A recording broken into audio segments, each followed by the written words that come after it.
Welcome to the MGM Resorts NBA Summer League 2018. As we take a look at our brackets, that Sacramento-Cleveland game is underway on NBA TV. The winner will face the winner of the Brooklyn Nets and the Houston Rockets. That game being played at the Thomas & Mack Center. We are at the Cox Pavilion, ready for the start of this second game. We have so many games, so many good games. This is the championship side of the bracket, all 30 teams, some of them with byes, but not these two, because these two are looking for wins. Fran Fraschilla, Alvaro Martin, George Sedano will join us. When we talk about the Brooklyn Nets, we talk about the process in Philadelphia, but there's maybe a process with a lowercase p in Brooklyn, and one of the gems of that process is their center, Jarrett Allen. Had a really good rookie year for Sean Marks and Kenny Atkinson. He's a big guy that can play some away from the basket, but he's known for his rebounding and shot blocking, and he wants to become a better leader, and that's why he's excited about playing in his summer league and playing today. He's asking to come back and to play just in his second year in the league precisely because of that. And for more on another one of his teammates, Yuta Watanabe, let's go with George Sedano. Thanks, Alvaro. Yes, Yuta Watanabe is looking to become the second Japanese-born player to make an NBA roster. Yuta Tabase was the first who played a handful of games with the Phoenix Suns. Watanabe, though, is leading the Nets in minutes played. He's second in scoring. And the big man has shown some range, shooting 7 of 16 from downtown. So looking like he's trying to impress to try to see if he can make this roster. 4 years at George Washington, and he's playing very, very well, very loose. Now for Houston, you'll see a very big lineup, but you'll also see their second-round draft pick, DeAnthony Melton. Yeah, and this guy could be a steal, and he's going to a great place because DeAnthony Melton did not play his sophomore season at USC. He was caught up in that NCAA ineligibility scandal, but terrific athlete, can play both positions, and he's going to a place that he's going to be mentored by guys like James Harden, Chris Paul. Think of him as their modern-day Pat Beverly, who had good success for the Rockets just a few short years ago. Very serious, of course, as the Rockets now come into this game 0 for 3. This is a lineup. Look at that tall lineup. Joe Chi and Isaiah Hartenstein together. Markel Brown will be their point guard. And then for the Nets, a number of absences, including their 2 picks in the draft, Zanan Musa and Rodion Skuruc, as well as Caris LeVert, who's going to be taking the game off, and also Juan Pablo Baulet, who did not play in the earlier rounds because of some foot trouble. He's already on his way back to his native Argentina. Yes, and he's really still just a role player, but looks like we're having some light issues in this building, but I don't know how it looks on TV, but we can certainly see both baskets fine. There are some tall young men, including at the tip-off. Very few times will Jarrett Allen come up the center for the tip-off and look up. Up, but he wins the tip against Joe Shee.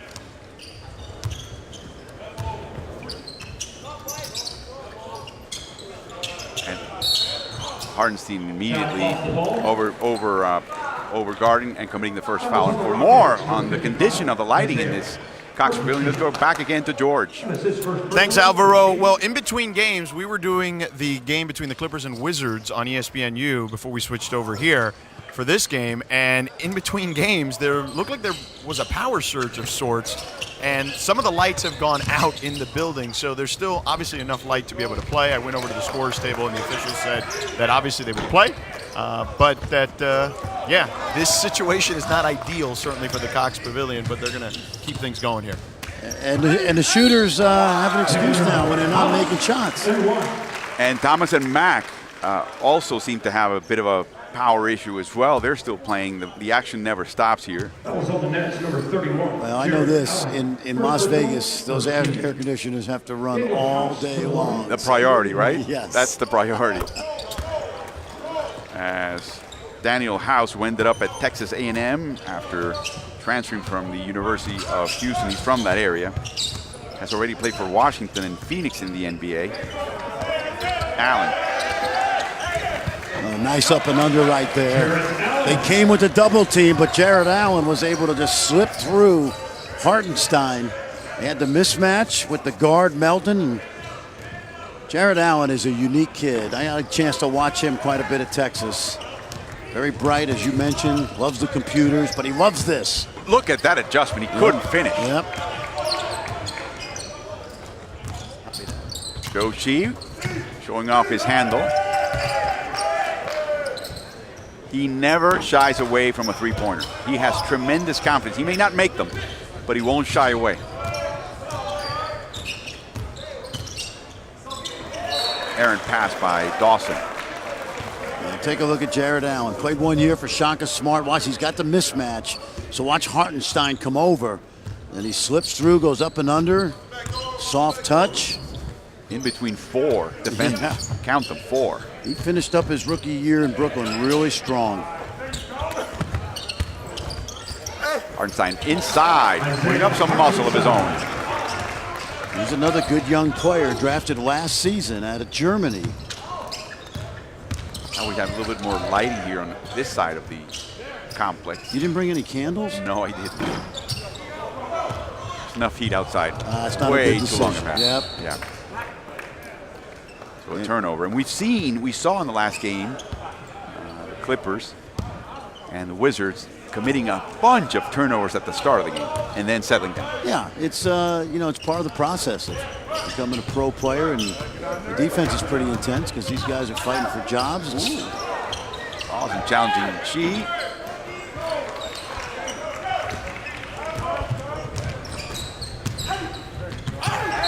House with the body English and the sound effect to get the foul. Good, strong finish right there by the former Texas A&M Aggie.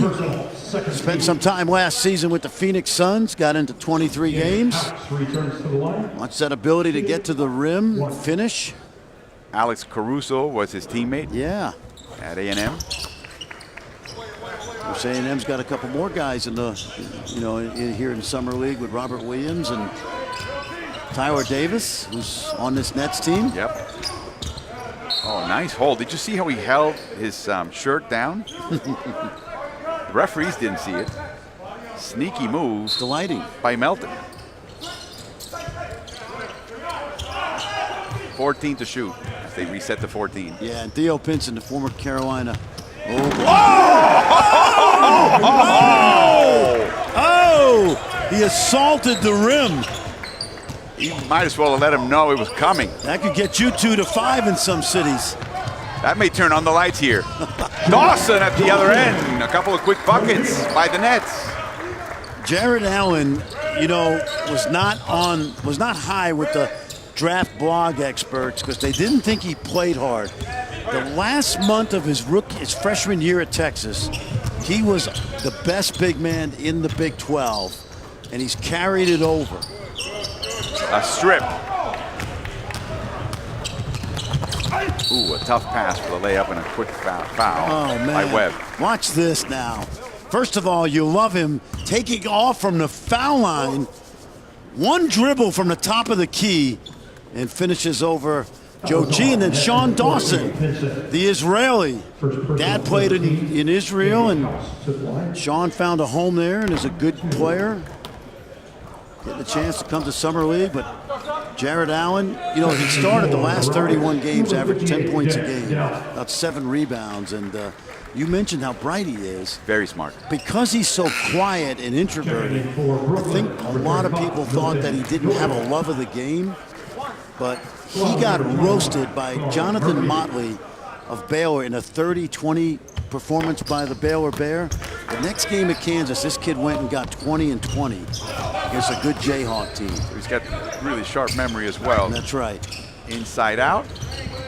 Tough pass. But the ball is off House's foot. So it belongs to the Nets. Now, going back to Allen, you mentioned he's quiet. His decision to come here and play as much as he can and be with the team. We've talked about it in the last game. Yeah. Young players that in the big team, in the NBA team, really should not have that role and don't even attempt to exercise it. Some don't. Yeah. Blocks it. But then they come here and they begin to flex that muscle. Yeah, no, and I think, you see these guys like Josh Hart, right? Sedarius Thornwell, Jared Allen. they're good young NBA players, but they want to get better. George, what do you think about that? Well, they love him, Fran. You talk to people around the league, and particularly people with the Nets. I mean, everyone talks about how much they're raving about him as a player. They love his development. He got a lot of run last season, as we talked about, and they've got a lot of young guys on this roster. Karis LeVert, Rondae Hollis-Jefferson, even D'Angelo Russell, a former number 2 overall pick. They're going to have a lot of decisions to make here soon. Because they only have 5 guys under contract after this season. So for that 2019 offseason where there's going to be 14 All-Stars available, Brooklyn could be in the mix for some stars. They have $70 million available in cap space, so they'll have to make some decisions, some tough ones on these young guys. You know, it's a great point. And Alvaro, how about this? We talked about Clippers and Lakers, and George knows that situation as well as anybody. But how about what Sean Marks is doing in Brooklyn, right? They had the terrible trade with the Celtics that just gutted the franchise. They've got good young players, and you get a chance to play in New York City for an up-and-coming young team. By the way, if you've been to their facility, not only is it one of the best facilities right now, it is by far, it has to be the most picturesque facility of any of the 30 teams in the NBA. Right I mean, downtown. I mean, with a view to Manhattan, yes, and with all sorts of amenities. I mean, it's a great place. If you're a young guy, it's a great place to be. I'm sure Jared Allen would agree. Coverage of MGM Resorts NBA Summer League 2018 is brought to you by One A Day with Nature's Medley.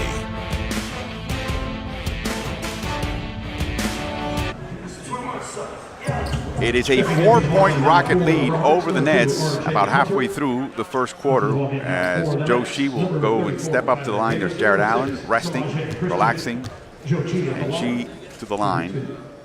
The Rockets put Deng Adel in the game as well. The Summer League tournament continues tonight in Las Vegas on NBA TV and the ESPN app. Chicago, Dallas at 6:30 Eastern, then Atlanta, Indiana, and finally Golden State at Charlotte at 10:30 Eastern. Join us. Former Villanova national champion and national player of the year, Jalen Brunson, had 9 assists the other night for the Dallas Mavericks. Beautiful move to the basket in traffic. Not an easy shot for Samaje Christie. Samaje, like Joe Chi, has spent a little bit of time playing in the CBA, the Chinese Basketball Association. Quick foul by R.J. Hunter. Is that league changing? It's very top heavy. The best players are just so much better than the rest of the league. It's an offensive league. It's not one of the best leagues in the world. It's not in my top 10 or 12 right now. But they love basketball, and they treat it like the NBA did. You realize that in a few years, depending on how they work their league, they may have franchise values that equal the NBA. Well, let me tell you, you're exactly right. There's 400 million Chinese basketball fans. There's more basketball fans in that country than there are people that live in the United States. And Canada. Yeah. Throw in Canada. Hunter with a 3. Yeah, we'll do it. But they love the NBA there. Many of the NBA players go over and make those trips in the summer to show their shoe brands, the LeBrons and the Steph Currys. You mentioned the viewers, but from a participatory basis, it is the #1 sport. Right. It's one of 5 countries where basketball is the undisputed #1 sport. Ooh, I love that. You got to tell me that now. What are the other 4? The other one that Can I has guess? size, well, we just saw one of his player owners.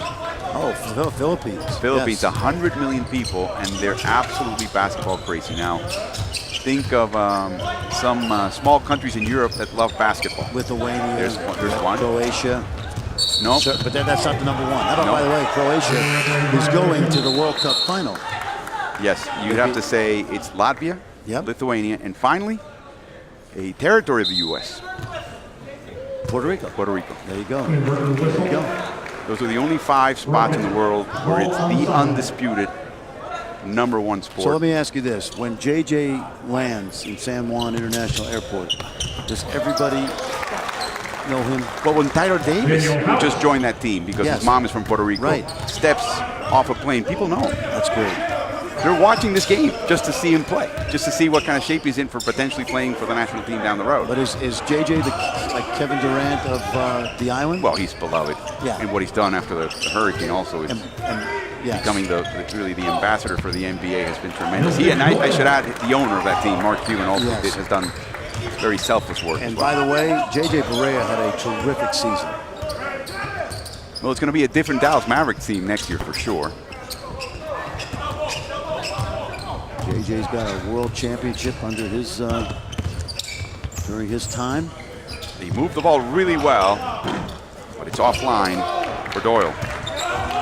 A lot of this Nets roster is made up of guys like Milton Doyle who are playing in the G League and trying to, again, develop into NBA players as they retool this franchise. Inside, and she just brought the ball down. He gets hacked by Davis.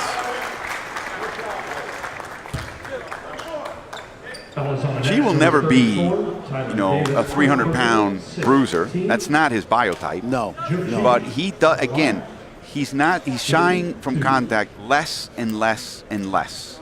Yes. He always had this, the handle of the shot. Now it's the confidence and the ability to move around about the court. Now, what does that mean for the Rockets? I don't know. They've got, hopefully they'll keep Clint Capella. And they'll be very well supplied and stocked in that position. But that Clint Capella situation is going to be interesting because he's a restricted free agent, but apparently the Rockets have offered him a pretty good deal that he's already rejected. Well, so 5 years, $85 million, I think is one number. It's interesting about Clint because somehow he fits the Rockets better than he would most teams. I was going to say, I cannot see the Rockets. I just cannot visualize them letting him walk. He's become extremely valuable. A 6-point Rocket lead.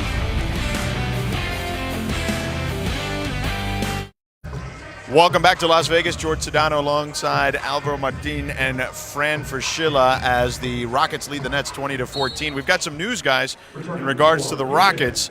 Shams Charania of Yahoo Sports is reporting that free agent swingman James Ennis has agreed to a 2-year deal with the Rockets. He's looking to potentially try to start, considering that the Rockets lost Luc Richard Mbamute and Trevor Ariza here to free agency. They've been looking to bolster their wings at this point. Yeah, and a good replacement, a wing defender. Of course, James has spent some time with a number of NBA teams, played in Australia, and always had that rep, George, of being a good defensive wing. So kind of right place, right time for that young guy. And George, of course, there's another possibility. It's been discussed really widely since yesterday when Adrian Wojnarowski of ESPN reported that the Houston Rockets are one of 2 teams that have granted Carmelo Anthony permission to talk to explore the possibility of a trade. The other team being the Miami Heat. We talked about the Heat yesterday in our game, George. I guess Houston is thinking of ways to put him in. One interesting item of it is D'Antoni and Carmelo Anthony were in New York, and there was a clash of styles, and it wasn't a personal clash at all. And at some point, D'Antoni said, look, if you're not going to run my system, I'm leaving, which is why he left. He says that he didn't have the benefit of having Carmelo in a camp, that he doesn't see any of what happened in New York affect any possibility if they do come together again in Houston. And that he very much conceived the possibility of fitting really any player into his system.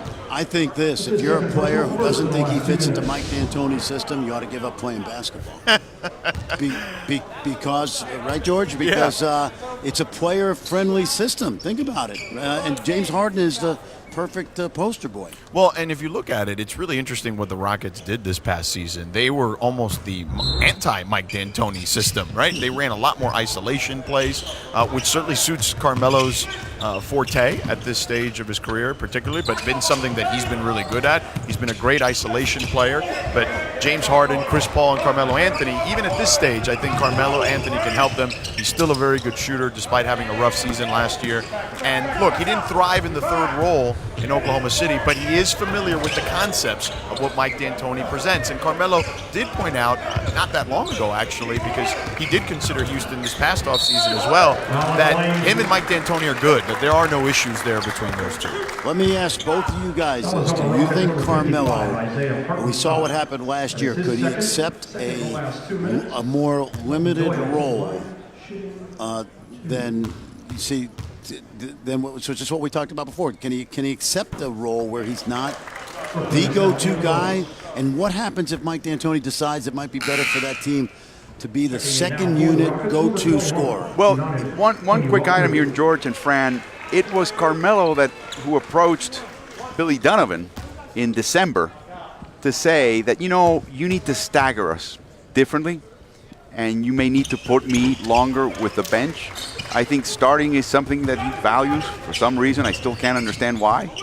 But clearly he was the one who initiated the conversation with Billy, and that tells you that Carmelo is understands the situation, I think, to some extent. I just think this whole notion of starting or not starting is just crazy. What about finishing? What about not finishing, exactly. George? Yeah, I agree. I think it's more important to finish the last 6 minutes of the game, but that clearly is important to Carmelo. But he will start in Houston if he ends up there, because Trevor Ariza is no longer there, and Luke Richard and Mbah a Moute, as we pointed out. I mean, there's still a couple of wing positions open for him there. And look, the last time Carmelo Anthony played with a traditional point guard was Jason Kidd, back in the 11-12 season, and the Knicks won 54 games. So even Carmelo at this stage of his career, I think playing with a guy like Chris Paul, who he's very familiar with, he's very close with, I think that can only help him, as opposed to playing with Russ and Paul George, who he didn't have any real familiarity with prior to playing with them. I do believe the one item is going to be whether you take a long 2 or a 3. I think they prefer very much so in Houston, if you're going to be out there by the line, you step behind the line and make that shot. For Carmelo, that may make a difference. It may make a difference, because the best basketball I've seen Carmelo Anthony play was playing the power forward spot for the USA team. With D'Antoni's an assistant. Exactly, where they stretch the floor, and he's comfortable behind the line also, Alvaro, in my opinion. So in any event, he gets better shots playing with Chris and James Harden. Wow, a couple of chippies here missed by Allen. Yeah, it should be a spot up heaven for him if he ends up there in Houston, between James and Chris being able to find the open guy. I mean, he should get a lot of open looks there. And then Jeff Bzdelic, the assistant coach, who's the defensive coordinator, will really earn his money. Yes, because I think having Mbah a Moute and having Ariza allowed him to have James guard the 4. Yeah. And if the 4 was an opponent scorer, then that defense was humming. 6th best in terms of efficiency in the NBA, and a tremendous jump from the year before, which is why I think everybody got awards at the end of the year. I mean, it was based on that tremendous improvement, and of course what they did as a team. So they will be trickier, though, if you have to hide multiple people on defense. All you can think about is they were up 3-2 when Chris Paul got hurt, and that's something that's going to stick in those, the Rocket fan craw. How do you say it? Rockets fans' craws for a very long time. In their booster motors. Yeah. I think Steve Kerr said it best. If Andre Iguodala had been there early, it may have been a shorter series for Golden State. But with the absence of Iguodala, had Chris Paul been there, they would have not won Game 7. It would have been much more more in his opinion. Yes, they would have lost that series. I get it. And that points to this notion that, and it was discussed yesterday with the commissioner at a press conference he had. We stepped on the line. Melton stepped on the line. Now belongs to the Nets. About Golden State dominance.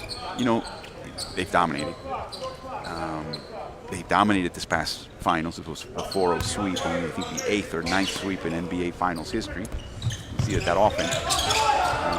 But here we go. In and out. And we finally get to last points. But they're ephemeral. They don't last. It's hard in this league to stay on top. A 7-point Houston lead at the end of 1.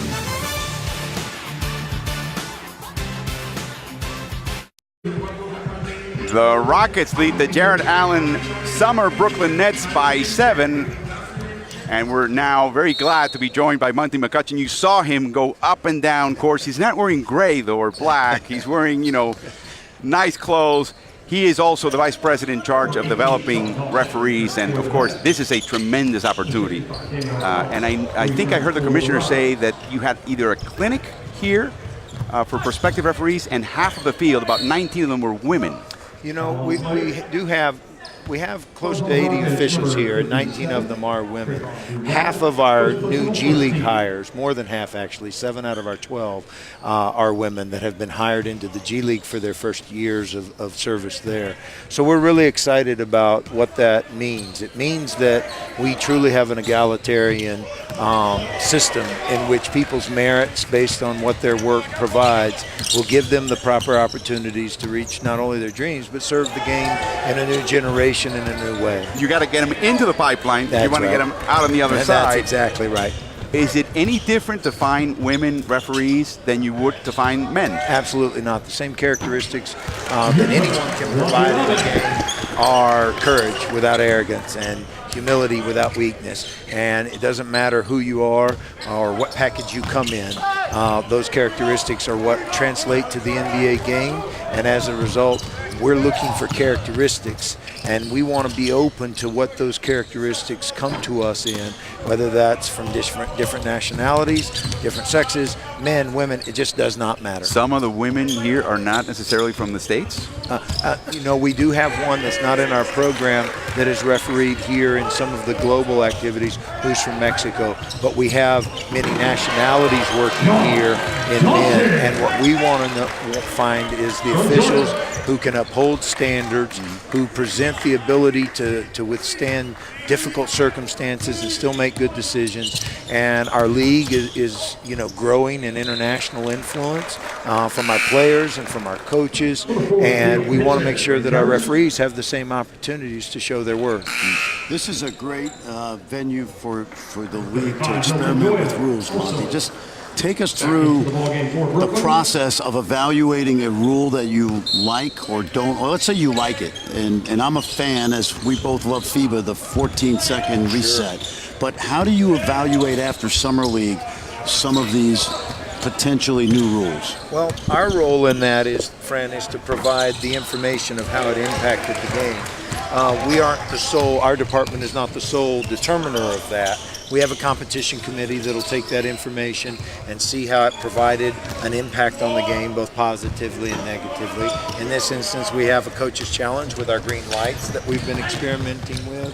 Our game is a little different than let's say the NFL, where every play comes to a stop that allows you to then take stance. And so as a result, we have to see how that will impact our game in that way. Well, we don't want you to leave. We got to pay the bills. We got to pay part of your salary, too. I'm all for that.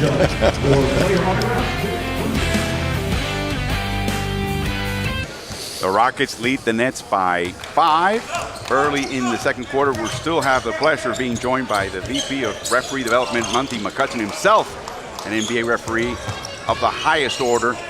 We've seen some green lights here, and not just traffic lights in Vegas. We've seen some green lights inside the arena. And by the way, the arena lights may not work, but those green lights work. Can you tell us about that? Sure. The green lights are set up for the coach's challenge so that they can alert the officials that one of the triggers that we use and that they have been allowed to challenge is noticed at the time that we want to. As I was saying before at the end of the fourth quarter and in overtime. That's right. The last 2 minutes of the fourth quarter and overtime, the last 2 minutes of overtime. The thing that we have to sort of guard against is that our challenge won't allow for, stopping live action on a no call. It's difficult to go back in time from that perspective. And, if we missed a foul per se and the coach wanted to challenge it, we can't then go and take a layup away that has already occurred.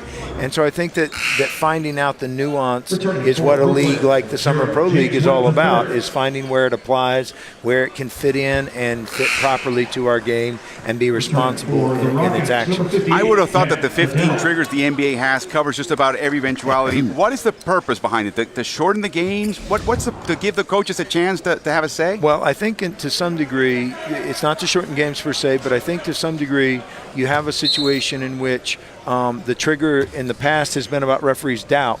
And if they don't have doubt, then we don't get to it. And I think that the coaches would like to have a say in saying, no, I really do want that to be viewed. And, you know, when you come into this situation and you use Summer League, you get information. So the view that we have now of what the rules should look like may change based on the challenges that we see here, and how can it grow, and how can the rule grow to fit the game the best. So, you know, I have to tell you that every year I leave coaching, the officiating gets better and better. I want to ask you about 4 referees on the court when we come back because of the way this NBA game is set up. that sounds wonderful. All right.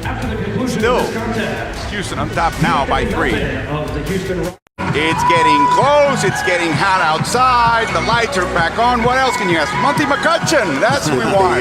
Now, right before we went to break, we saw something yesterday that was so fascinating. Well, I'm curious to know whether the game. I think you guys do a great job. I was joking and said that the longer I'm away from coaching, the better you guys get. But that's true of every coach. I have heard that there's some talk at some time in the future to go with 4 officials at one time. And I wonder if that's a possibility. Is the game getting too fast, or do you think you have it where you need it? Well, you know, we experimented with that in the G League, of course. Certain games had four men. We didn't see a significant uptick in accuracy. You know, there are always things that you have to consider from an unintended consequences perspective.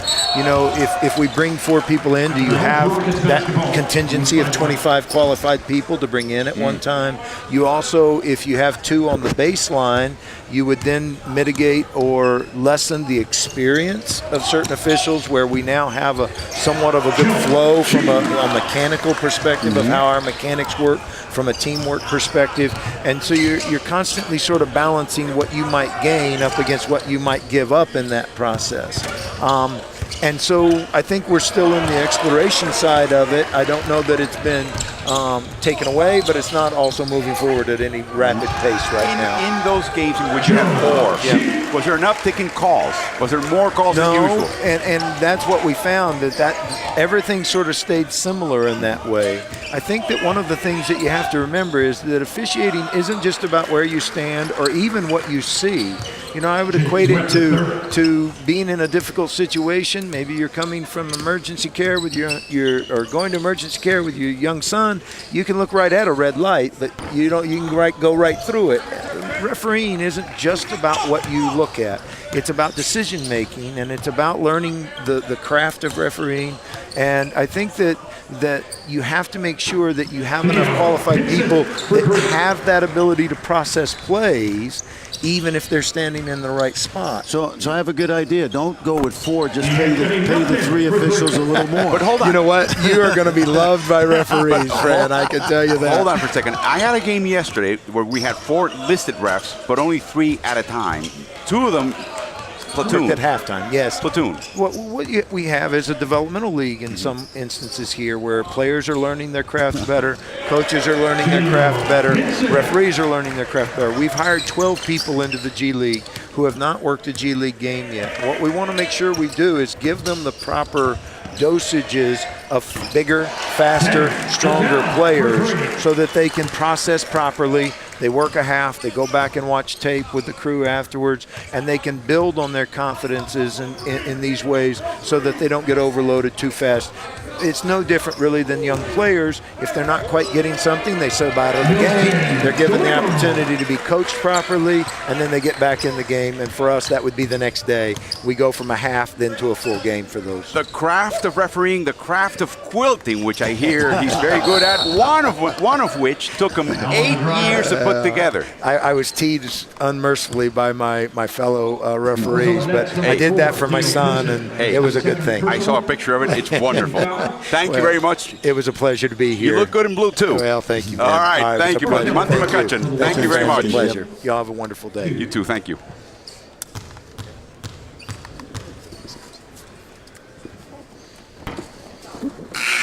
Returning for the Nets, number 21, Kamari Murphy.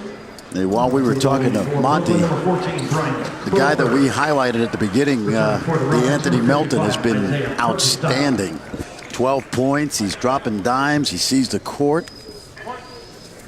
The Houston Rockets got to be happy with him.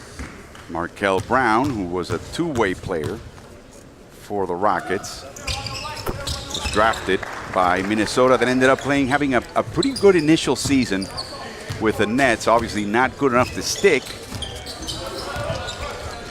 I saw Markelle play quite a bit. What a move by Watanabe. Japan, of course, has the Olympics in 2020, and they will be the host country, of course, and they will have a basketball team, but they have not had success in basketball. Until this summer. Well, I was in Serbia in 2016, right before the Olympics, and they actually sent a team, and that was the first game they had played. They actually had a win against someone from outside Asia for the first time in 25 years. That's how bad and how low Japanese basketball had gotten. And I should add that they've had wonderful professional leagues, well-funded ones. Yes. They don't produce the quality and the depth of talent that they would like, but they certainly have the infrastructure and the resources. It's a great place for American former college players to go, and their naturalized Japanese player right now is Nick Fazekas, who played a little bit with the Dallas Mavericks and had a really good college career at Nevada. And don't forget Rui Hachimura, young man who's going to burst on the scene nationally this year for Gonzaga. And they just knocked off Australia. They did, with Dellavedova and with Don Maker on that team. Of course, that was before the fight. The fight with the Philippines, yep. And they have a new head coach in Julio Lamas. The new federation head used to run the soccer league in Japan, and he's known as Bone Crusher. Now you meet the fellow, and he's actually very civil, very nice. Although we don't see Jared Allen score the long-range bomb. And his thesis was on how Argentina went from forming their league to winning an Olympic medal in 20 years. Wow. That's his thesis in Waseda University. So who does he hire now to be the national team coach in Japan? Julio Lamas. Wow. The Argentine former Yes. head coach. Yeah. And he's the one who took them to that win over Australia. I had this discussion yesterday at a coaches forum, and I've often said this. I know how much you love international basketball like I do. The great NBA coaches like Hubie Brown and Chuck Daly and Dr. Jack, they took the game around the world 50 years ago, 40 years ago, and then people like Bob McKillop at Davidson certainly. And it's amazing to see the way the world has taken basketball and taught it back to us. Yes. In the United States. And so many of the international influences are now part of the NBA and college. The spread, pick and roll, big guys that can shoot it. Sean Marsh from New Zealand. Yep, there's a guy that's an international guy. Sean played at Cal.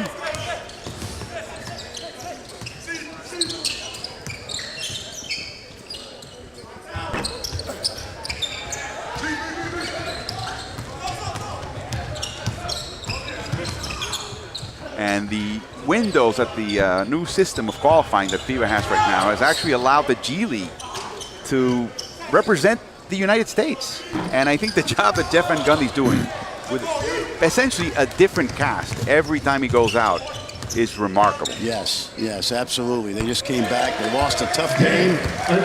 So some of these players, including Markelle Brown, some of these players are going to be playing with USA right across their chest. Absolutely.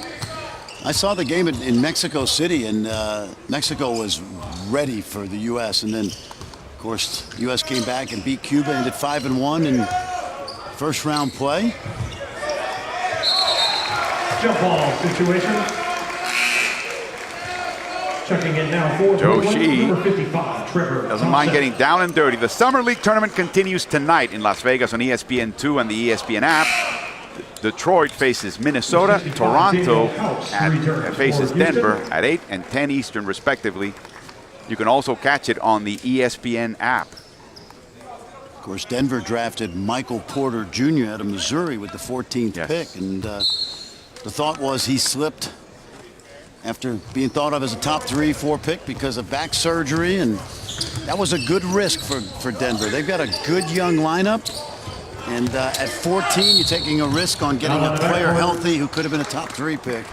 It's uncertain right now when we'll see Michael Porter Jr. back. We may have him sit down a year. One final thought on Japan. Bob Hill ended up coaching there. Casey was there with him. Yes, he did, yes. We saw him here coaching the Clippers, but also Dwayne Casey came back came back, really came back, and he owes Japan a lot. You know, Dwayne Casey was fired when he was an assistant coach at Kentucky. He wound up winning a huge lawsuit against FedEx, I believe. And his only basketball opportunity, to your point, was in Japan.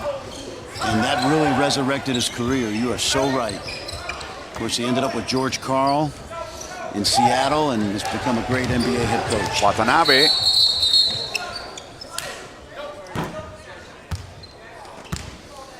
Official said there was no possession and the clock shouldn't have been reset. Yep.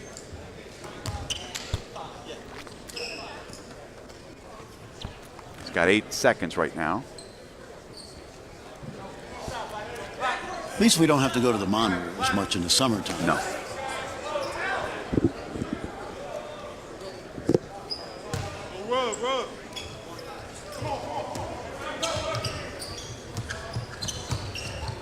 Nice Inside, and a block. Tremendous block by Adele. There's a good opportunity for the young guy we've been talking about. Let's see what DeAnthony Melton does here at the end of the clock situation. Wait till 8 seconds. Here comes the pick by Joshi. Ooh.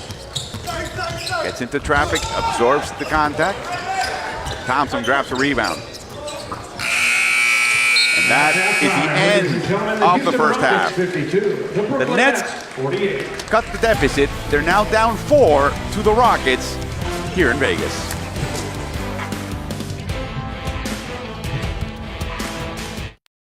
To the MGM Resorts NBA Summer League 2018. There's never a bad time to go to the pool in Las Vegas. Never. Never, ever. The Nets lost the first quarter, but won the second one. There's a bad time. When? When you're watching hoop in here. That is true, although if they had a pool here, we'd think about it. I like it. Now, we've had a couple of players really stand out. For the Nets, it's Jared Allen. Yeah, Jared Allen's a second-year guy. He didn't have to play Summer League, but coming off a terrific end of last season for Kenny Atkinson, he wants to show these other young guys, hey, you know what? I haven't made it yet. I can still get better. And DeAnthony Melton, a young man out of USC who didn't play last season, but a second-round pick of the Rockets, and they got a gem because forget the 12 points. This kid, you just watch him out here with the size and athleticism. He knows how to play, and he's got some versatility. So the two guys we highlighted at the start, Alvaro, have been very good so far. They're making you look great. You know, that's the whole idea of this, right? Indeed. Now, we do have a little trouble on the inbound to start the quarter. We do have teams that are having trouble moving the ball. The Nets have more. I see a nice in-rhythm 3 by Daniel House. The Nets have more turnovers than assists, and Houston has one more assist than the turnover. That's why it's Summer League. That's why it's Summer League. Young players. Little nerves, right? Hey, Daniel House has got 16. He's been pretty good as well for the Rockets. They open up the court for Allen. He doesn't get to the elbow. He stands out so he can drive. Take G under the basket, but misses. He did all the hard work, right? Yeah. Remember what happened the last time he drove on Big Joe. There's a reason why Deng Adel is starting the second half. It's the wonderful play in the first half in about 13 minutes. He's got 2 assists as he stepped on line. You know, one of my pet peeves in Summer League is guys that come to this Summer League, they don't understand the difference in the three-point line and the sideline. How many times do you see the violation on the sideline because they don't get the footwork? You know, they don't have the educated feet of the NBA player. True. And how many times do we not see, oh, House came in with very bad intentions, but Allen wouldn't let him. And apparently the ball will go back to the Rockets, but they changed their mind after a nice conversation. Yeah, Nets player said, hey, he just missed a dunk. How many times, though, do these kids attempt what they think is a 3 with a foot on the three-point line, and the coach says, step back. Exactly. And that's where you get that violation. Well, the sideline is different in international and college to that line because it's a deeper line. The Israeli Sean Dawson's been pretty solid today. I like this kid's demeanor. He just has a feel and knows where his teammates are. Dawson? No, Melton. Melton, yep. Look at that. Oh, Backdoor. Right Extra there. pass. And here comes G. Yep. From D'Anthony. You can watch him just a few plays at a time. He knows what he's doing.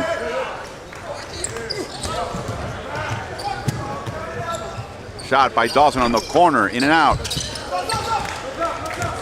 Sheep. Dealing. Call him a croupier because he's dealing them out in Vegas. That's 7-2, folks. Follows on the next, number 21. Watch this. Kamari Murphy. There's a nice pass by It's his first personal. Melton to Joe Chi.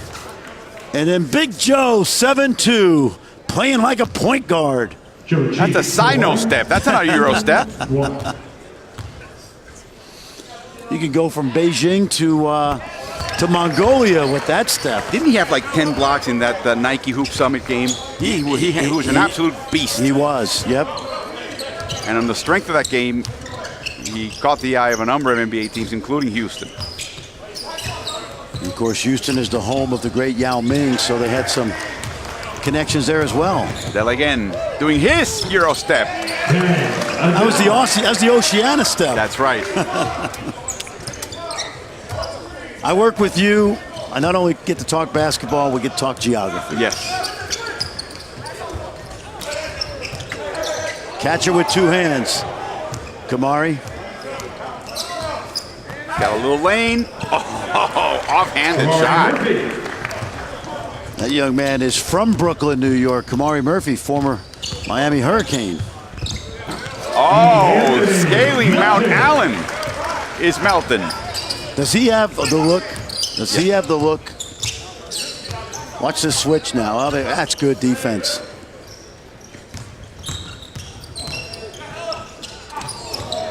Hawking the lane. Watanabe with a tough bounce pass.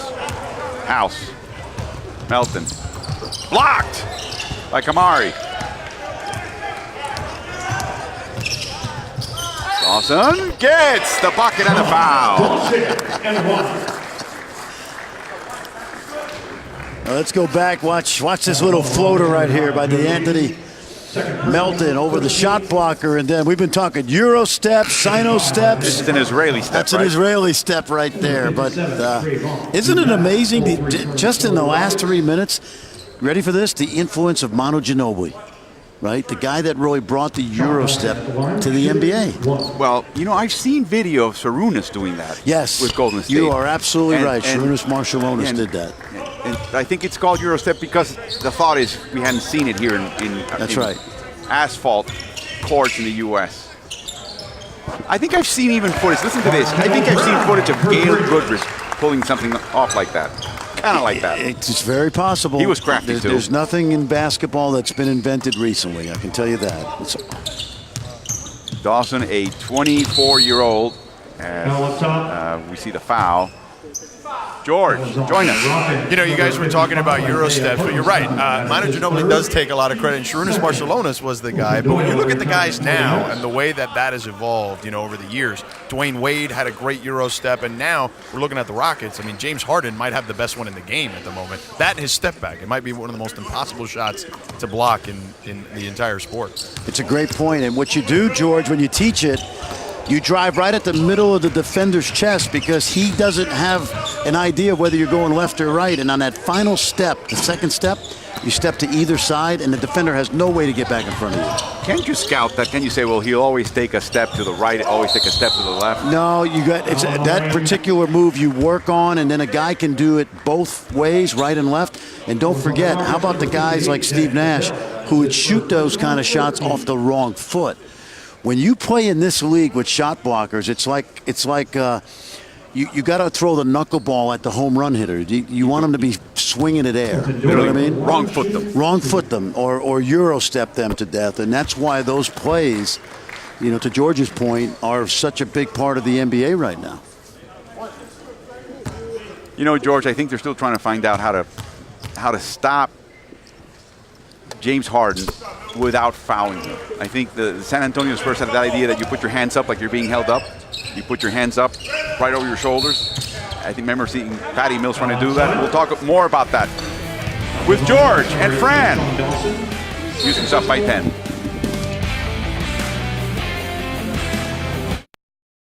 So on the Euro step, George, I go right at the center of your chest. I'm allowed 2 steps. So as I come at you, you don't know which way I'm going. So I want you to hold the mic and play defense. All right, go ahead. Step. Right. Step again. Right. by you, And you're by me. Yep. And because I come right at the middle of your chest on the first step, you don't know which way I'm going. Awesome stuff. There you go. Fran Fraschilla, ladies and gentlemen. Alvaro, back to you. There's just certain talents that just cannot be found easily around the world, and Fran Fraschilla's ability to multitask is amazing, just truly amazing. As the ESPN crew for the next game shows up, and they're just in awe of this demonstration. Man, I wish I had that move when I was a young player. With my quickness and that move, I would have been impossible to guard, like a guy named Harden. Did you have a beard growing up? No, I didn't. But you know what? That's a move that you can teach and work on.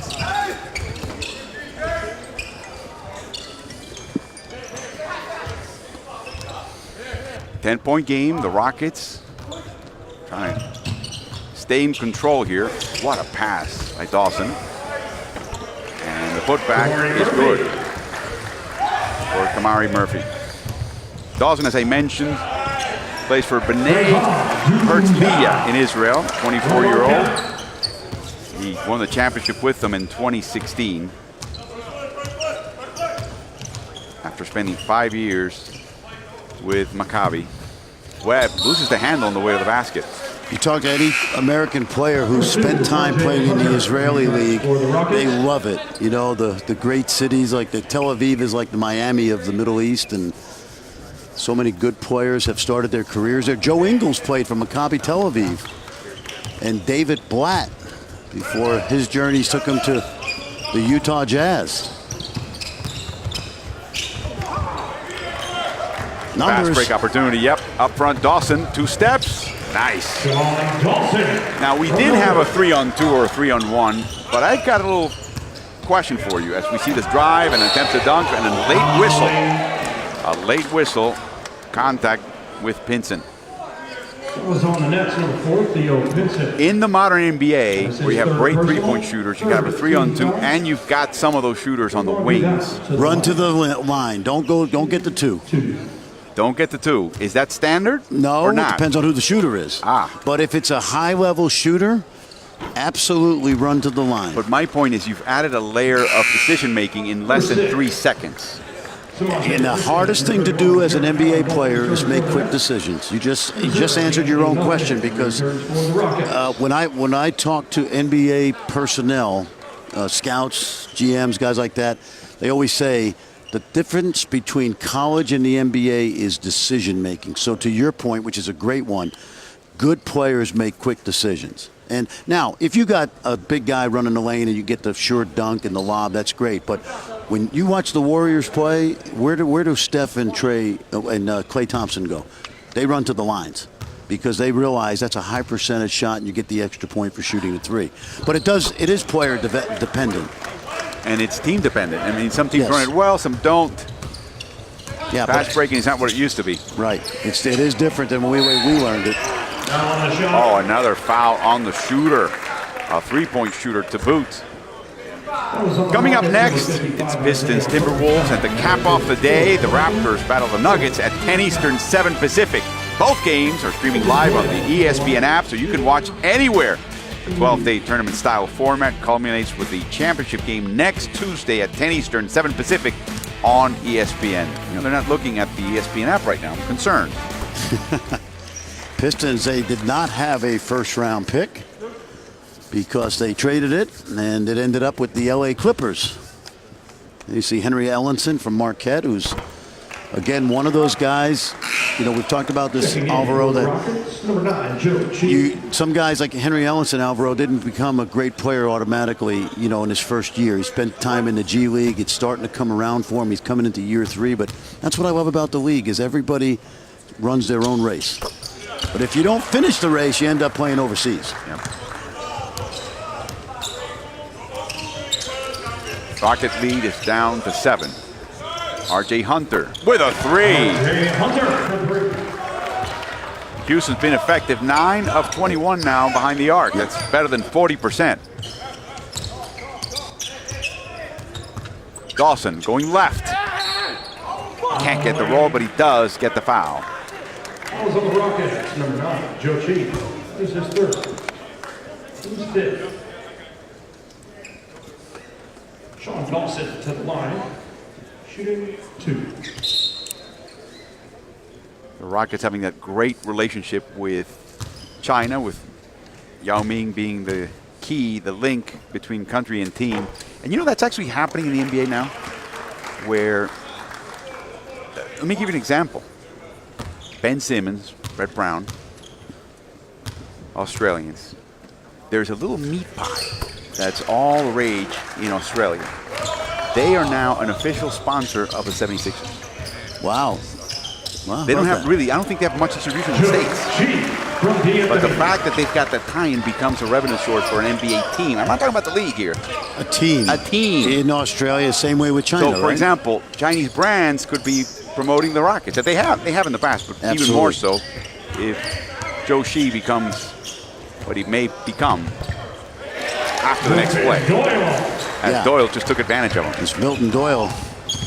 His alma mater. Oh, nice move by Trayvon Duval, a former Duke freshman point guard, former top 10 high school star. What a year he's had. What 12 months he's had. Yes, yes. You know, Chance almost went to the Final Four, lost to Kansas, and Well, before that he was in high school. yeah. Foul on the shot.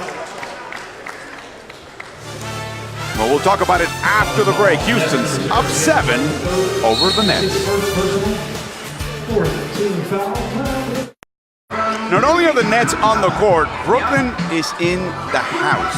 We have a Brooklyn native and now a Brooklyn resident. D'Angelo Russell, thank you for coming. Appreciate you guys. First thing off the bat, there's more of you. You look stronger. What have you been doing physically? Man, it's grind time. This opportunity, you get the opportunity to take advantage of what you need, and me is get stronger. So that's what I've been doing. What's we're feeling a good vibe about the Nets. You know, a lot of young guys. The transition away from that crazy trade is kind of in the past.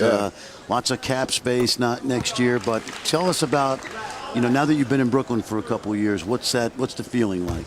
The atmosphere, just in general, you know, we got Sean and Kenny in general. They've done a great job of just, you know, creating a whole atmosphere, you know, and guys are buying into it. You know, only time will tell, but guys are really buying into it. What are the things that, since the season ended, just give us an idea of what all of you guys that are coming back, what have you guys been doing?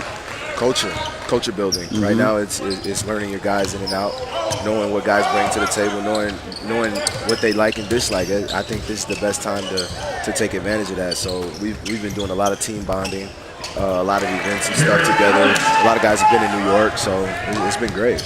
Another New York native, Kenny Atkinson, is a real stickler for the pick and roll play. Yeah. He also knows it inside and out. Describe to us what it's like to learn from someone who has such knowledge of that particular play. Yeah, he works. He'll dissect the film front and back, and he'll show you the best opportunity, A, B, or C, whatever. You know, he'll dissect it. So he's great, man. He grinds, he works hard. You see it firsthand every day. So Now, we've been talking about Euro steps and wrong foot layups. He was the master of that stuff. Yeah. Is he showing you some of that crazy stuff? yeah, his player development it's a long tree of guys in our facility that work every day with everybody individually and give them that player development that they need. Jared Allen, we hear how he's described by people who know him, but you know him as well as anybody else. How is he personality-wise? He's great, man. He's definitely a quiet guy, but he comes in, works hard every day, and people know what you're going to get out of him. He shows up every day ready to play. Like I said, he's a quiet guy, but he knows how to be a professional. Is he a real tech geek? Nah, I wouldn't say that. No? I wouldn't say that at all. He's a normal dude. I heard he can take apart a computer and put it back together. He's definitely that. Okay, if that's what you're saying, yeah, definitely. But he's a normal guy, man. He loves video games, and he's a young dude at that. So. Yeah. I want to get back to you because I saw you in high school, and then I saw you when you played your 1 year in college. Yeah. What do you know now?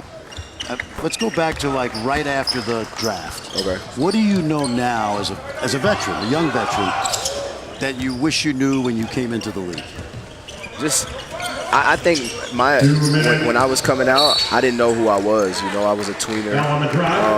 I could score, but I could pass at the same time. But I didn't know how to be consistent at doing that. So just with my little bit of time that I've been in the league, I've learned and I've realized who I am as a player. So I would say just going back, realizing who I am going into college and coming out of college, I have a better feel on who I am. So when these teams are looking at me, they know I'm a shooter, or they know I'm a playmaker, or they know I'm a star player, you know, so it'll be easier on their hands. So just looking back, I would say that. And so because of that, I want to know, now that you know who you are, how do you translate that kind of leadership down to, say, the younger guys? And you're still a young player, but the newer guys coming into the NBA, how did your experiences, how do you translate that to them? I would say just a lot of guys are coming in super young, and they're getting an opportunity to run their team young. So I would just say figuring out what complements your game. If you're a pass-first point guard, you want shooters around. You want bigs that roll and can make plays for you. If you're a scoring guard, you're going to want guys that set screens and guard. You know, stuff like that that goes into it. But after you go through the first little whirlwind of your rookie year, you'll get a feel for it. That's all you need. Yeah. You know, I sense, though, that the team, you see growth. You see Joe Harris, and you see where he is now at the end of the season compared to the beginning of the year. Spencer Dinwiddie, Jared. You see growth in that team, partly because of the circumstance, right? You got to throw them in there, they got to play, and you get to see that. They provide leadership as well. It's not like you necessarily have to have one individual saying, well, this is my team, and I got to simply, rule this team. Yeah. What's up, man? Yeah, I would say, guys, just being professional, guys coming in every day, buying in. You get that individual time that you need, and it showcases throughout the year. A lot of guys have made that growth step, and I've seen it. Give a lot of credit to the player development guys that are, like I said, coming in every day. So and it's the other thing I've seen is you're enjoying yourself in Brooklyn, particularly Love New York, man. in that county, in the neighborhood, and you're also spending more time. The teammates are spending more time off the court. That's not necessarily true with all NBA teams.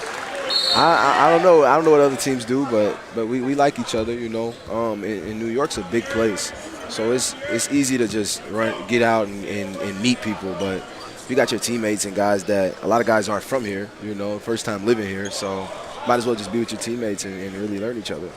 In the East now, and partly because LeBron's gone west, it's open, and you guys are still on the way up. What has to happen for the Brooklyn Nets to make a big step, towards a playoff spot? Yeah, I mean, I feel like a lot of our guys on our team don't really know what it takes to make it to the playoff, including myself. We don't know what it takes.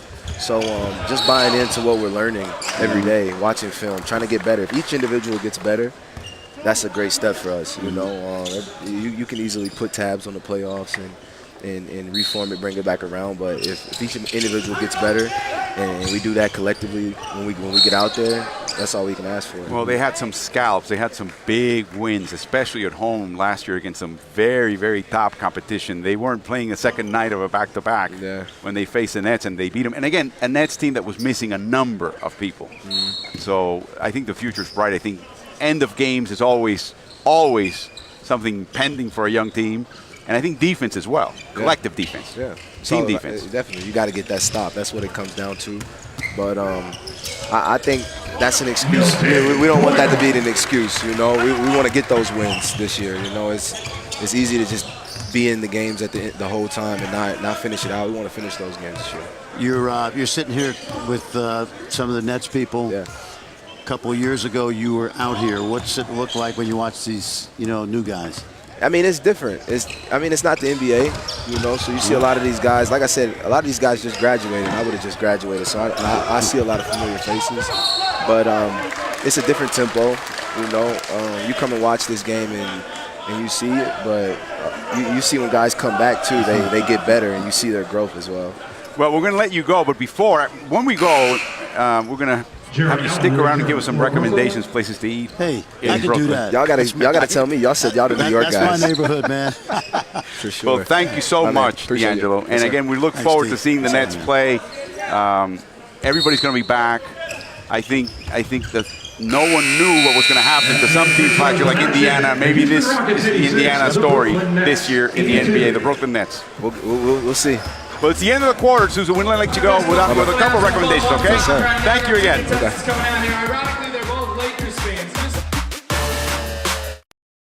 Guess what? Jerseys are now trade resistant. NBA Store will replace a jersey for free of any player who changes teams within 90 days of your purchase. Have an American Express card? Use it and get covered on jerseys for a full year. Now that's a deal. As we are ready now for the start of the fourth quarter, it's been a great game. The Nets tied the last quarter at 34. High octane, high offense, and a nice move by Doyle against Hartenstein. Cannot make the basket. Now, Milton Doyle started his career at Kansas. He ended up at Loyola Chicago, where his alma mater had that great run in the NCAA tournament.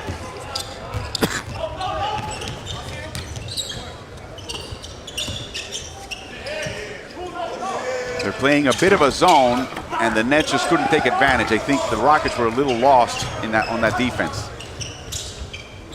Oh, contact. I think Doyle's hurt. Looks like Markel Brown. Markel Brown, I'm sorry. Yep. He, I think they banged knees. So hopefully it's just one of those sharp pain moments, and he'll be okay.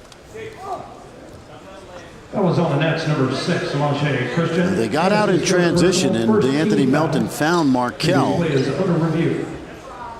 wide open. They're going to take a look at this, but top of the screen. No, he twisted an ankle on the way down. Yeah, the right ankle. No certain. Bottom of the hoop. Oh.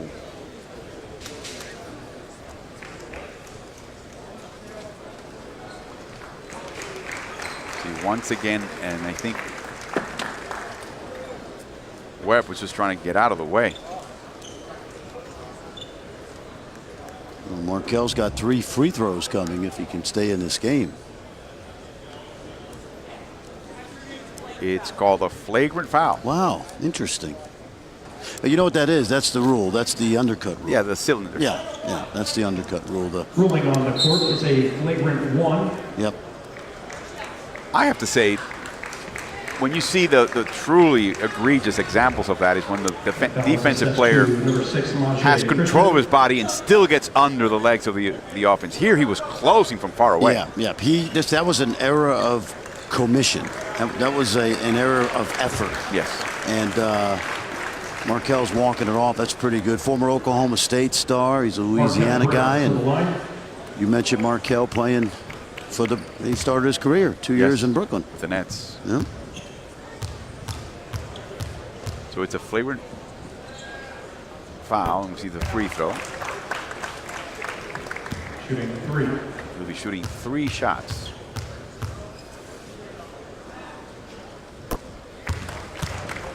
Which allows players to catch up.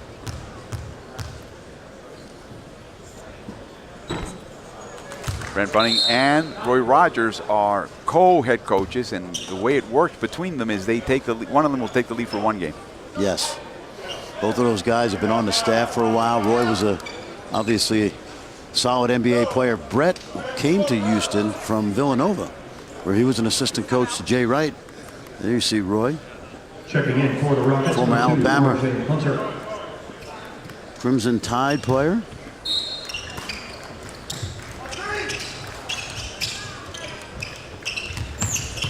Hunter backdoors it.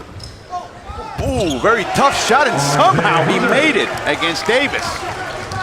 Now runs the court real fast. Davis trying to dig in the fellow Aggie, Daniel House, underneath the basket.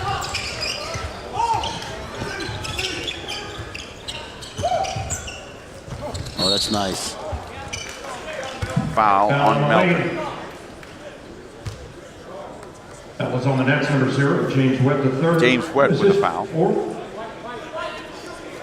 Correction is 2nd. Remember, we're in the championship side of the Vegas Summer League. The first 3 games simply allow you to be placed with a number of unbeaten teams and teams who have not won a game. Then you begin this elimination tournament. So you'll have either 5 or as much as 8 games if you come to. As we remind you that Cleveland now awaits the winner of this game between Brooklyn and Houston. That will be on Saturday at 4:30 Eastern, 1:30 Pacific and Vegas on ESPN2. You can always watch it on the ESPN app. So when the Lakers play the Clippers, it's the number 1 seed LA Lakers versus number 17 Clippers. So it's going to be interesting. It is, but remember, again, some teams catch fire. Those 3 days of practice may not be enough. Chemistry becomes an issue. All of a sudden, you've played a couple of games, you've lost, but you're beginning to know each other. Understand what you have to do. What a pass by Hunter! Couple of good moves by Hunter down in the paint. Hartenstein at 7 feet tall running the floor. Isaiah Hartenstein, the German.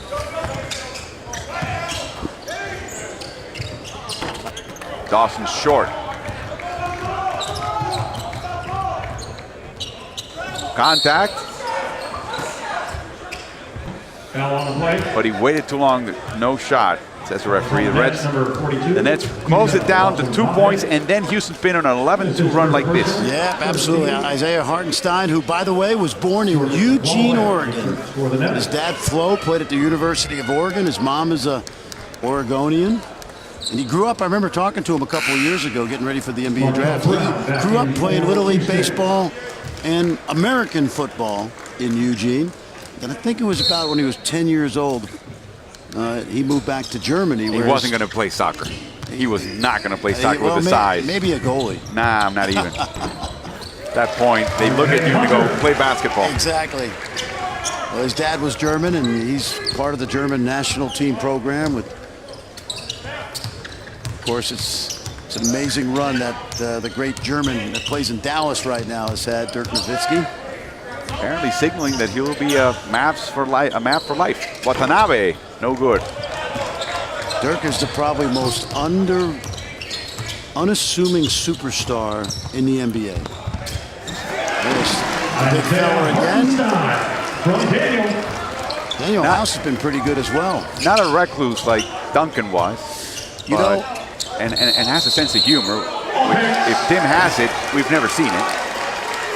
Well, you know, about a month ago, I was in an Italian restaurant in Dallas, and there were probably 50 people in there. Dirk was in. Nobody bothered him. He's just like Dirk. It's just, hey, there's Dirk. Right. You know, it's not a big deal, and it's partly because he doesn't make himself a big deal is the point. Hunter now draws the contact again, becoming a factor now. As Houston pulls away, they're up 15. You see that little patch under his right eye? He took a little elbow earlier in the tournament. It looked a lot worse. It's getting better. Yes, but that's a badge of honor. Get an elbow like that, you look like a ball player. Former first-round pick of the Boston Celtics. People still talk about his big shot in the upset of Georgia State over Baylor back in 2015, where his dad was the coach, still is, Ron Hunter. And RJ's, again, just trying to find the right fit.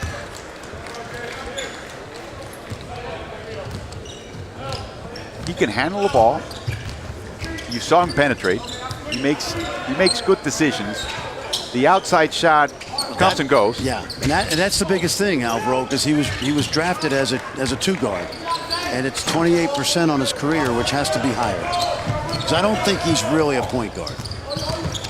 He is. Hartenstein and Allen tangled up. They both seem to be, although Hartenstein now is a little banged up.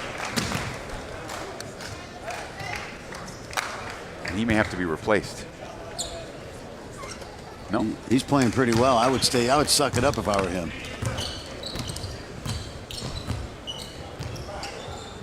A step back by House.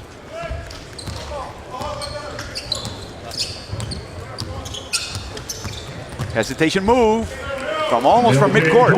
Yes, and that time he just blew right by the rookie. You know that? The Anthony Melton. I think he looks a little winded right now. Left-handed, goes right. There's Hartenstein. Isaiah Hartenstein. I think Hunter wants an assist. That's not a missed shot. That's an assist. He'll help him in both categories.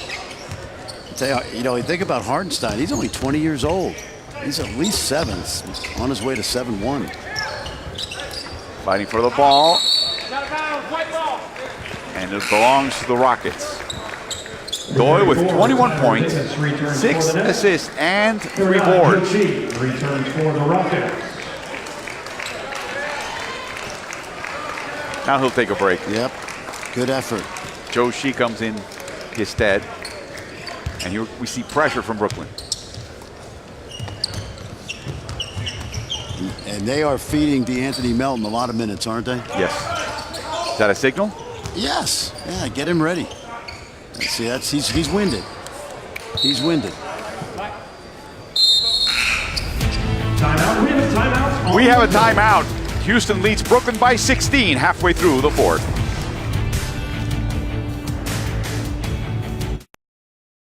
Coming up next, it's Pistons, Timberwolves, and to cap off the day, the Raptors battle the Nuggets at 10 Eastern, 7 Pacific.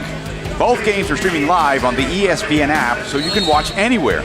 The 12-day tournament-style format culminates with the championship game next Tuesday at 10 p.m. Eastern, 7 Pacific on ESPN. It's a 14-2 fourth quarter for the Rockets. Nice move inside, nice pass, and Davis is the beneficiary. I really like this kid. I don't know that his game fits the modern NBA because he's a pure back-to-the-basket guy, but he is a good young player out of Plano, Texas, A&M. He might be one of those guys that ends up in the EuroLeague. Yes. He has really good footwork for a guy his size. Yep. Watanabe with a loose ball. All the way, he gets fouled by Hunter.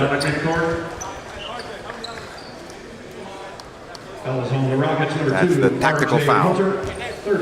Which, you know, 10 years ago, 15 years ago, the NBA and college had no idea about that. That was a fast break. Yep. It's amazing how the NBA has adjusted to the international game in a positive way. Well, that's good help right there by R.J. Hunter. Nice pass. Inside. Oh, a foul, a hard foul by Davis. Needs to make sure that Joe Shee understands it wasn't personal. It was just business. Just business, absolutely. That was on the next, number 34, Tyler Davis. Second personal, 15. She got rocked. Tyler Davis is 6'10", about 260, 265. Played on a high school team with Avery Johnson Jr. at Plano West. Of course, Avery Johnson Jr. playing at Alabama for his dad, who was a pretty good NBA point guard, 16 seasons. He started A&M, right? And then he moved on to Alabama. They both went to A&M. Joe Shee, 26 minutes per game, 11 points, 6 boards, just 24 games. Defensive Player of the Year in the G League and the G League champion in 2017.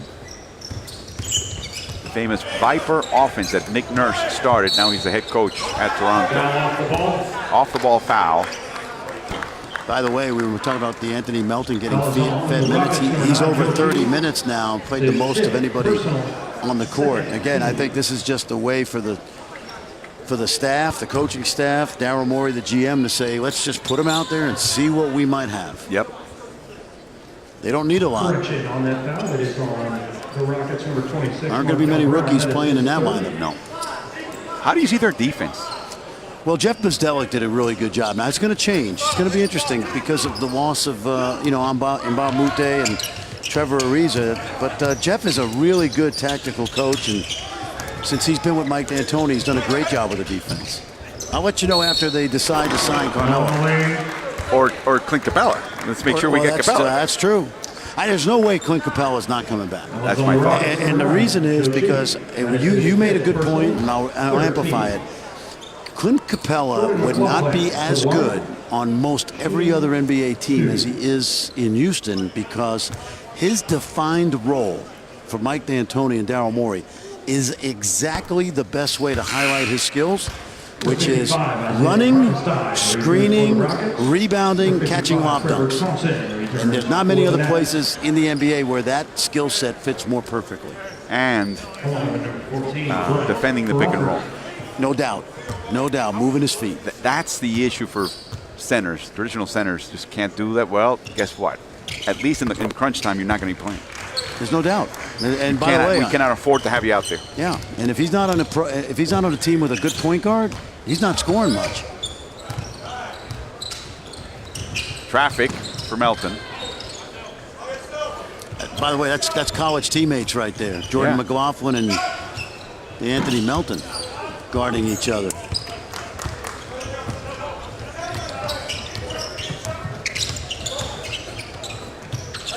Steps. Rallying violation. Next for Cha-Cha. And backing for Houston. All right, Brian Crawford, point guard from Wake Forest. 3 years at that school. You know, he's out of D.C., and when he traveled, I was thinking Capital City, was that Go-Go? Yes, the Capital Go-Go's. Capital Go-Go's, that's what I was thinking, is he was trying to go-go. 23 turnovers for the Nets. That's the story right here. Hartenstein misses.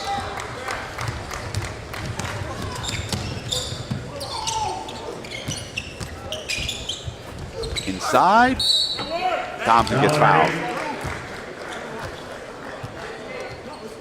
Houston with only 8 turnovers. That's pretty impressive.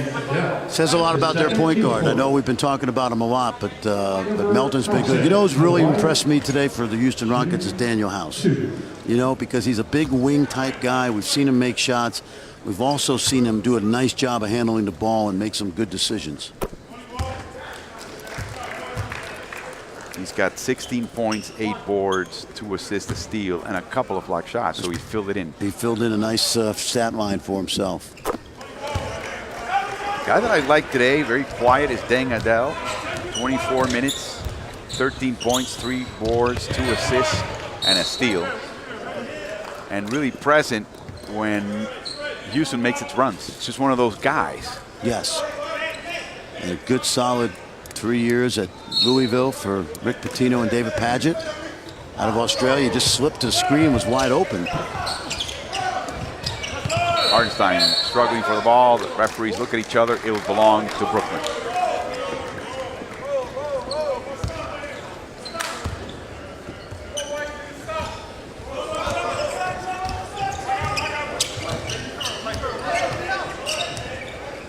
You see Hartenstein in space. It's nice. I like that. You know, he was one of my favorite point guards in the country last year at USC. He's a pick and roll savant. You know, I don't know what his future is right now in the NBA, but he's a really good college player. Could be a G League point guard to start, maybe go overseas and play at that mid-level before he improves. But he was a really good college player, Jordan McLaughlin. And now George Sedano joins us. George. Alvaro, Fran, I wanted to ask you about DeAnthony Melton, and who do you think he could be on this Rockets team? You know, it's a great question, George. Earlier, I said he fills the role, I think, that Patrick Beverly had as a defensive-minded guy, but I think at the same stage of his career, he's even a better playmaker because we know Patrick's not really a pure point guard. But I think he has the toughness, the junkyard dog, to be a Pat Beverly on the defensive end and learn how to be a point from some guy named CP3. Ah, that's a nice role model.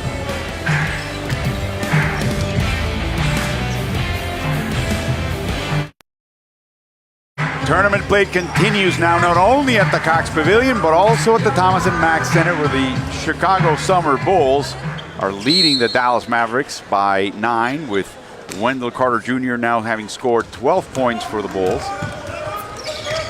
Remember, this is now a single elimination stage.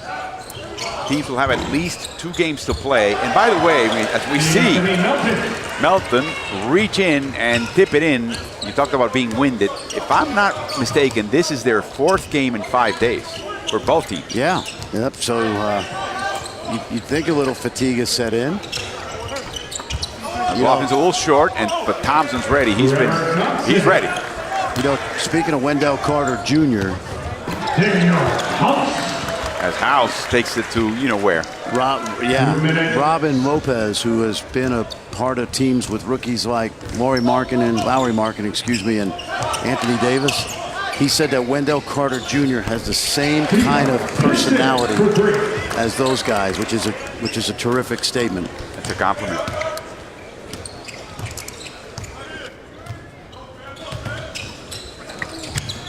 They take the ball, they double team Melton, and Hartenstein knows exactly what to do.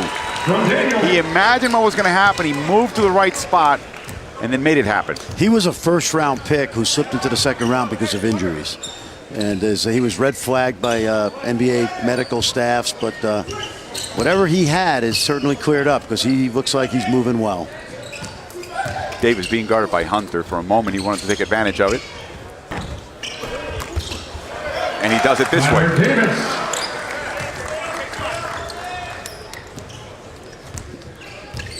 Now with 8 points.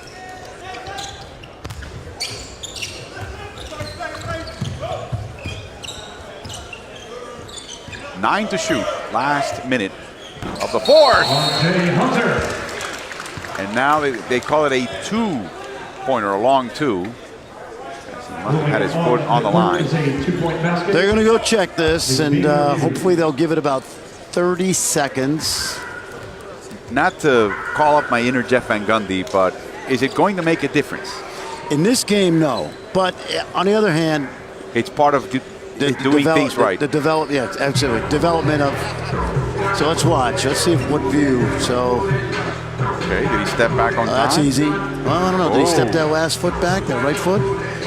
But yeah, you know what? I could rail about how it's lousy to have this replay, but these guys who are officials are trying to learn the business. Let's see.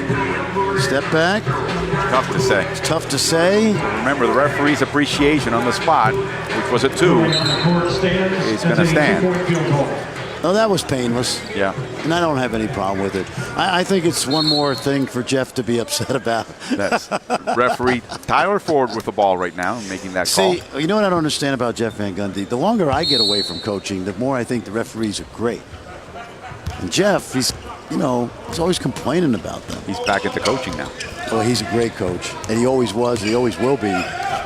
Coaching USA basketball? I think he should be coaching in the NBA. So do I. And I think he will if he wants to. Well, interestingly enough, he's been in Vegas now without a specific television assignment, just looking. But you know what he's doing? He's watching for G League guys to play for USA Basketball. As well. And a lot of his guys that played in USA Basketball are in this. Almost everybody's in the summer league. So he's just keeping an eye out on his guys. Melton. Loose ball foul. And a foul, and it's going to be on Hartenstein. Loose ball foul on the Rockets, number 55. Isaiah Hartenstein. That is his fifth. Houston Last 2 minutes. has led this game from the tip. And they have also, if the score holds, and there's no reason to think why not, they will be unbeaten. 4-0.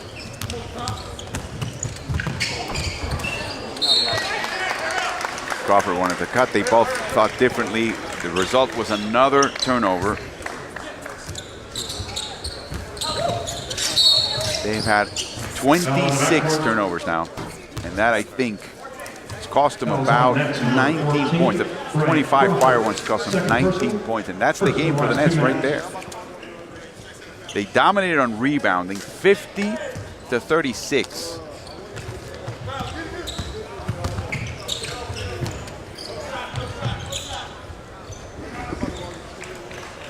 And so the Rockets will advance and remain unbeaten. The Nets will be still looking for their first win as the Rockets win 109-102 over the Brooklyn Nets.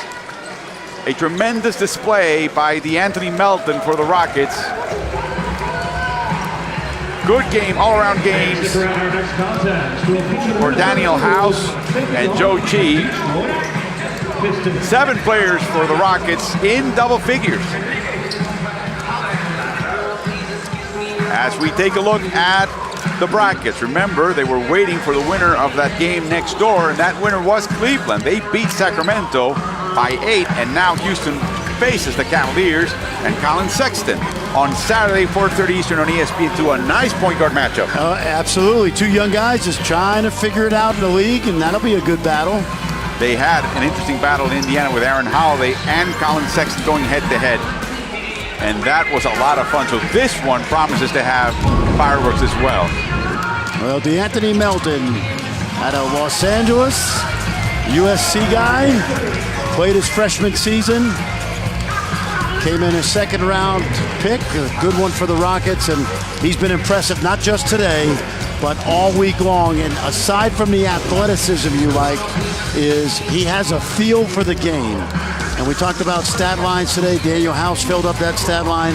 And outside of a couple of glitches in terms of field goals, a good day, 17, 5, and 4. That's why we have a picture of him smiling. He had a good game. We have a picture of him not smiling if the game isn't that great. So let's quickly go to our colleague, George Sedano. George. Thanks, Alvaro. I'm here with DeAnthony Melton. DeAnthony, obviously didn't get a chance to play organized basketball last year. You've been playing great here, though. 26 on Monday, 17 today. How much fun are you having out there right now? Man, I'm having a blast out here. This is what, I was hoping to bring my sophomore year, but, sophomore year got cut short, so I just want to come out here and just, prove that, I've been working on my game and I'm working on everything, people have been telling me I can't do. So my coaches have so much faith in me, my teammates have so much faith in me, and, my friends and my family back home, they're not surprised by the way I'm playing, but, I just got to prove everyone else. You mentioned the stuff that people said you couldn't do. People said your shot was somewhat inconsistent from the outside. 8 of 18, though, the last 2 games. What's been different? I'm shooting with confidence. That's it. I mean, I worked on a lot. I had a lot of time to just shoot, so I did a lot of shooting. I had to go through some mental stuff, too, so I think it was a lot more mental than it was, anything else. So I'm confident, and I'm confident in whatever I do, and I'm having fun out there and playing my game. Defensively, you've always been a Bulldog. That's where you hang your hat. How do you feel that will factor into you trying to make this rotation? I think it will factor in a lot. The more I work on my body, get bigger, stronger, I can start guarding, a lot bigger guys because, they switch a lot, so I'm going to be guarding the post a lot. And I just work on little things. And, I'm not a perfect defender, but I know I'm a very good defender when it comes to certain things. My anticipation and instincts will definitely carry over. I'm assuming, though, going up against Chris Paul and James Harden in practice will help you a lot, too, as well, no? Yeah, definitely. I mean, saw him once at the drill, and now I get to see him for a full year and years to come, so I can't wait. DeAnthony, congratulations. Thank you so much. Thank you. All right, back to you guys. Thank you, George. Thank you, DeAnthony. Now you know why you need a pool right here at the Cox Pavilion. The man's been working overtime. He's not the only Houston Rocket that played well. How about Joe Chi? Yeah, Joe Chi's a work in progress. 3 years ago he could slip through a wet straw, come out dry, but he's filled out nicely, and we saw a nice package of athletic skills today, and not just the dunks around the rim. We saw him handle the ball in transition. He's got an ability, there it is right there, all the way, looking like a guard. He's got an ability to step away from the basket. And again, 17 points, 7 rebounds. You draft him in the second round. And it's all a journey for these guys. Joe's journey is a little bit longer than most. The word that comes to mind when I see him play is confidence. Confidence. He's got the skills. It's a great point. He's adjusted to a new culture. It's not easy to do. And I'm really impressed with him because I did not see this kind of growth in him when he was a draft pick a couple of years ago. But obviously the Rockets have done a really good job with him developing his body. And you can't teach 7-2. No, in any language. We've got games coming up. We've got games coming up for the rest of the week as this 2018 NBA Summer League continues. It's been a pleasure joining you this year as the Pistons get ready for their game. 109-102 is our final. Houston advances. Brooklyn gets eliminated from the championship. For George Sedano and Fran Fraschilla, this is Alvaro Martin. Thank you for joining us. Enjoy all this great basketball.